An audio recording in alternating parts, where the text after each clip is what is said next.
आप सभी का हमारी एक नई हिंदी की क्लास में। आज हम लोग हिंदी का एक प्रैक्टिस सेट सॉल्व करेंगे। तो कैसे हैं आप सभी लोग? उम्मीद करती हूँ कि बहुत अच्छे होंगे और अपने अपने एग्जाम्स की तैयारी अच्छे से कर रहे होंगे। आइए हम लोग यह हिंदी का प्रैक्टिस सेट सॉल्व करते हैं, जो आने वाली यूपी टेट परीक्षा के लिए बेहद महत्वपूर्ण साबित हो सकता है। आइए हम लोग ये प्रैक्टिस सेट सॉल्व करते हैं। इसके फर्स्ट क्वेश्चन पे चलते हैं। नई कविता पत्रिका का प्रकाशन कहाँ से आरंभ हुआ? Option 1 Allahabad, option 2 Lucknow, option 3 Calcutta, option 4 Delhi. तो हमारा इसका सही आंसर क्या होगा? ऑप्शन 1 इलाहाबाद। ओके, आइए अगले प्रश्न पर चलते हैं हम लोग। आयोग वाह कहा जाता है किसको? ऑप्शन 1 विसर्ग को, ऑप्शन 2 महाप्राण को, ऑप्शन 3 संयुक्त व्यंजन को, ऑप्शन 4 अल्पप्राण को। तो आयोग वाह किसको कहा जाता है? ऑप्शन 1 विसर्ग को कहा जाता। ओके, आइए अगले प्रश्न पर चलते हैं हम लोग। वाचन के समय पुस्तक की आंखों से दूरी होनी चाहिए, कितनी होनी चाहिए? 9 inch, option 2 10 inch, option 3 11 inch, option 4 12 inch. तो कितनी होनी चाहिए पढ़ते समय आंख से पुस्तक की दूरी? 12 इंच। ऑप्शन नंबर 4 हमारा सही हो जाएगा। ओके, आइए अगले प्रश्न पर चलते हैं हम लोग। तोड़ने ही होंगे मठ और गढ़ सब, किसकी पंक्ति है? ऑप्शन 1 निराला, ऑप्शन 2 नागार्जुन, ऑप्शन 3 रघुवीर सहाय, ऑप्शन 4 मुक्तिबोध। तो हमारा इसका सही आंसर क्या होगा? ऑप्शन 4 मुक्तिबोध की ये पंक्ति है। ओके, आइए अगले प्रश्न पर चलते हैं हम लोग। किस दृश्य उपकरण में पारदर्शी का प्रयोग होता है? ऑप्शन 1 ओवरहेड प्रक्षेपक प्रोजेक्टर में, ऑप्शन 2 स्लाइड प्रक्षेपक प्रोजेक्टर में, ऑप्शन 3 अपारदर्शी प्रक्षेपक ओपेक प्रोजेक्टर या एपिडाइस्कोप में, ऑप्शन 4 फिल्म स्ट्रिप में। तो हमारा इसका सही आंसर क्या होगा? ऑप्शन 1 ओवरहेड प्रक्षेपक में। ओके, आइए अगले प्रश्न पर चलते हैं हम लोग। मौन पठन के विषय में धारणा है, इसमें पठन की गति धीमी हो जाती है। ऑप्शन 2 एकाग्रचित होकर पढ़ने का अभ्यास होता है, ऑप्शन 3 पढ़ने की धीमी ध्वनि ओंठों से निकलती है, ऑप्शन 4 इसे आदर्श वाचन के तुरंत बाद किया जाता है। तो हमारा इसका सही आंसर होगा ऑप्शन 2 एकाग्रचित होकर पढ़ने का अभ्यास होता है। ओके, आइए अगले प्रश्न पर चलते हैं। तदीय समाज की स्थापना किसने की थी? ऑप्शन 1 दयानंद सरस्वती ने, ऑप्शन 2 राजा राम मोहन राय ने, ऑप्शन 3 भारतेंदु हरिश्चंद्र ने, ऑप्शन 4 केशवचंद्र सेन ने। तो हमारा इसका सही आंसर क्या होगा? ऑप्शन 3 भारतेंदु हरिश्चंद्र ने। ओके, आइए अगले प्रश्न पर चलते हैं हम लोग। तथैव का संधि विच्छेद है? ऑप्शन 1 तथ धन एव, ऑप्शन 2 तथे धन एव, ऑप्शन 3 तथा धन एव, ऑप्शन 4 तथा धन एव। तो हमारा इसका सही आंसर होगा ऑप्शन 4 तथा धन एव। ओके, अगले प्रश्न पे चलते हैं हम लोग। चरण कमल बंधो हरिराई उपयुक्त पंक्ति में अलंकार है? ऑप्शन 1 उत्प्रेक्षा, ऑप्शन 2 यमक, ऑप्शन 3 रूपक, ऑप्शन 4 उपमा। तो हमारा इसका सही आंसर क्या होगा? ऑप्शन 4 रूपक अलंकार, इसमें ऑप्शन 3 रूपक अलंकार है। ओके, आइए अगले प्रश्न पर चलते हैं हम लोग। मोह होई बाचाल पंगु चढ़े गिरवर गहने, जासु कृपा सु दयाल द्रवहु सकल कलिमल दहन उपरोक्त में छंद है? ऑप्शन 1 दोहा, ऑप्शन 3 सोरठा, ऑप्शन 2 चौपाई, ऑप्शन 4 रोला।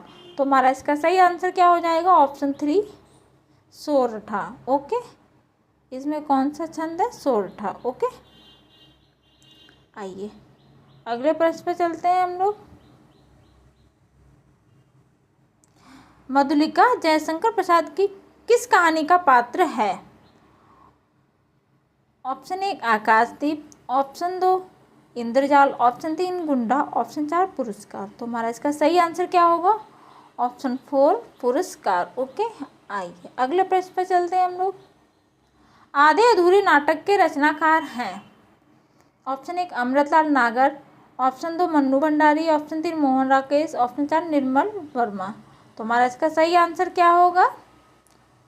ऑप्शन 3 मोहन राकेश। ओके, आधे अधूरे नाटककार के रचनाकार हैं ये। ओके, आइए अगले प्रश्न पर चलते हैं हम लोग। वर्तनी की दृष्टि से निम्नलिखित में शुद्ध शब्द है?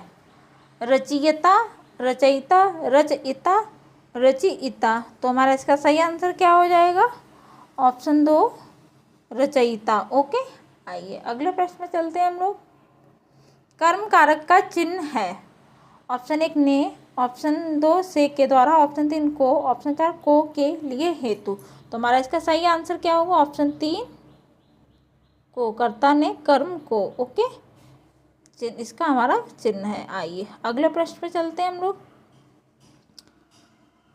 बाजार से किस संज्ञा का बोध होता है? ऑप्शन 1 भाववाचक, ऑप्शन 2 समूहवाचक, ऑप्शन 3 जातिवाचक, ऑप्शन 4 व्यक्तिवाचक। तो हमारा इसका सही आंसर क्या होगा? ऑप्शन 2 समूहवाचक। ओके, आइए अगले प्रश्न पे चलते हैं हम लोग। निम्नलिखित में से कौन गुणवाचक विशेषण नहीं है?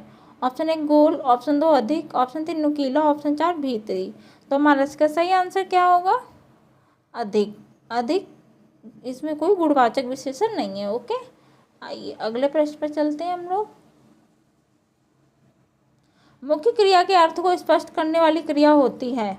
ऑप्शन 1 सहायक क्रिया, ऑप्शन 2 प्रेरणार्थक क्रिया, ऑप्शन 3 नामबोधक क्रिया, ऑप्शन 4 नाम धातु क्रिया। तो हमारा इसका सही आंसर क्या होगा? ऑप्शन 1 सहायक क्रिया। ओके, आइए अगले प्रश्न पर चलते हैं हम लोग। यथाशक्ति में कौन सा समास है? ऑप्शन 1 कर्मधारय समास, ऑप्शन 2 द्वंद्व समास, ऑप्शन 3 तत्पुरुष समास, ऑप्शन 4 अव्ययीभाव समास। तो हमारा इसका सही आंसर क्या होगा? अव्ययीभाव समास है यथाशक्ति में। ओके, आइए अगले प्रश्न पर चलते हैं हम लोग। अजातशत्रु में कौन सा समास है?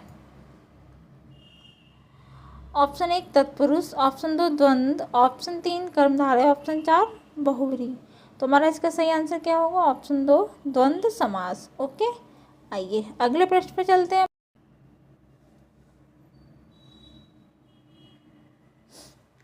कौन सा महीना भाद्रपद महीने के बाद आता है? Option 1 Shravan, option 2 Ashwin, option 3 पौष, ऑप्शन 4 आषाढ़। तो हमारा इसका सही आंसर क्या होगा? ऑप्शन 2 अश्विन। ओके, आइए अगले प्रश्न पर चलते हैं हम लोग। सावधान मनुष्य, यदि विज्ञान है तलवार तो इसे फेंक दें, तजकर मोह स्मृति के पार पंक्तियों के रचयिता हैं। Option 1 Nagarjun, option 2 Dinkar, option 3 Agyeya, option 4। हमारा इसका सही आंसर हो जाएगा Ramdhari Singh Dinkar. Okay, option number 2। आइए अगले प्रश्न पर चलते हैं हम लोग। लघुरी में कौन सी संधि है? ऑप्शन 1 अयादि स्वर संधि, ऑप्शन 2 दीर्घ स्वर संधि, ऑप्शन 3 वृद्धि स्वर संधि, ऑप्शन 4 यड़ स्वर संधि। तो हमारा इसका सही आंसर क्या होगा? ऑप्शन 2 दीर्घ स्वर संधि। ओके, आइए अगले प्रश्न पर चलते हैं हम लोग। कपूर शब्द है। ऑप्शन 1 तत्सम, ऑप्शन 2 तद्भव, ऑप्शन 3 देशज, ऑप्शन 4 विदेशर। तो हमारा इसका सही आंसर क्या होगा? ऑप्शन 2 तद्भव। ओके, कपूर क्या है? आइए हम लोग अगले प्रश्न पर चलते हैं। हमारा अगला प्रश्न है, एक मुंह दो बात मुहावरे का अर्थ है। ऑप्शन 1 अत्यधिक बातें करना, ऑप्शन 2 बहुत कम बोलना, ऑप्शन 3 अपनी बात से पलट जाना, ऑप्शन 4 बात बनाना। तो हमारा इसका सही आंसर क्या होगा? अपनी बात से पलट जाना। ऑप्शन नंबर 3 हमारा सही हो जाएगा। आइए अगले प्रश्न पर चलते हैं हम लोग। प्रत्येक चरण में 16 मात्राओं वाला 4 चरणों का सममात्रिक छंद है। ऑप्शन 1 सोरठा, ऑप्शन 1 दोहा, ऑप्शन 2 सोरठा, ऑप्शन 3 रोला, ऑप्शन 4 चौपाई। तो हमारा इसका सही आंसर क्या होगा? ऑप्शन 4 चौपाई। ओके, आइए अगले प्रश्न पर चलते हैं हम लोग। अधरों में राग अमंद पिए, अलकों में मलेज बंद किए तू, अब तक सोई है आली, आँखों में भरे बिहागरी पंक्ति में कौन सा रस है?